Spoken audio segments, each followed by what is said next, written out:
Бөлмеде Әлихан Бөкейханов, Ахмет Байтұрсынұлы, Міржақып Дулатов және Әлімхан Ермеков жиналып отыр. Терезеден сырттағы сәуір күнінің шуағы төгіліп тұр. Қазақтың болашағы осы күндерде шешіліп жатыр, ағайын. Біз тек сөз емес, нақты істерге көшпесек, ұрпақ бізді кешірмейді. Әлеке, сөздің жаңы бар, бірақ автономия құру оңай емес. Жер ең басты мәселе. Бізге жерді сақтап қалу керек. Мен бұл үшін аянып қалмаймын. Қазақ жерінің әрбір сүйегі ол біздің болашағымыз. Оны қорғау үшін де үлкен білім керек, ерік жігер керек. Айтпақшы жігіттер, түнде түс көрдім. Түсіме атам Ермек Ақсақал кірді. Қолыма бір жуыс жусан сатып жатыр екен. Кенет ол жусан гүлдеп, алатанға бір таңғажайып жылулық бергендей болды.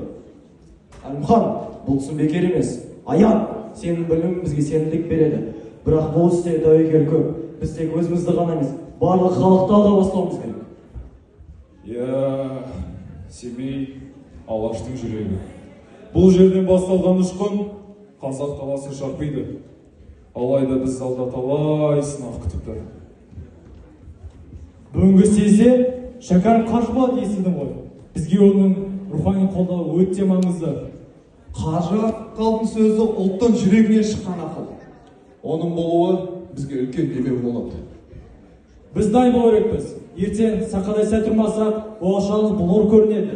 Қазақта сөз бар. Күн қорланса күрегінді, ай қорланса аяғын саға. Әрине, біз ұлтымызды тастап ешқайда кетпейміз. Керісінше, біз оның күні болуына серттескенбіз. Ақанның оймен толық келісемін. Озғандарға жету керек.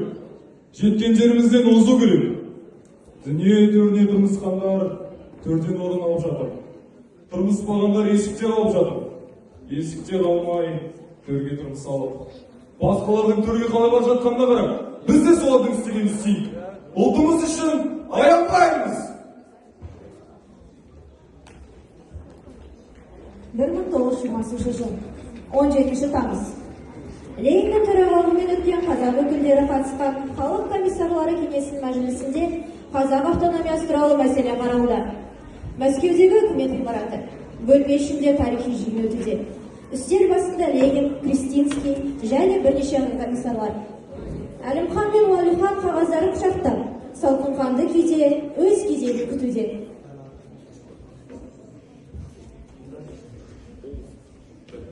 Бұл сәт ел тағдыры шешілетін күн.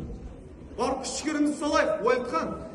Әлімхан, көбір ақсығын дұрыс болмады. Қолымыздан келгенін істедік. Енді сөзіміз Ленин жүрегіне жетсе игі. Қазақ автономиясы туралы мәселеге көшейік. Бұл жерлерді анықтау тек саяси шешім емес, экономикалық емес, саяси шешім. Ермек мырза, баяндамаңызды бастаңыз.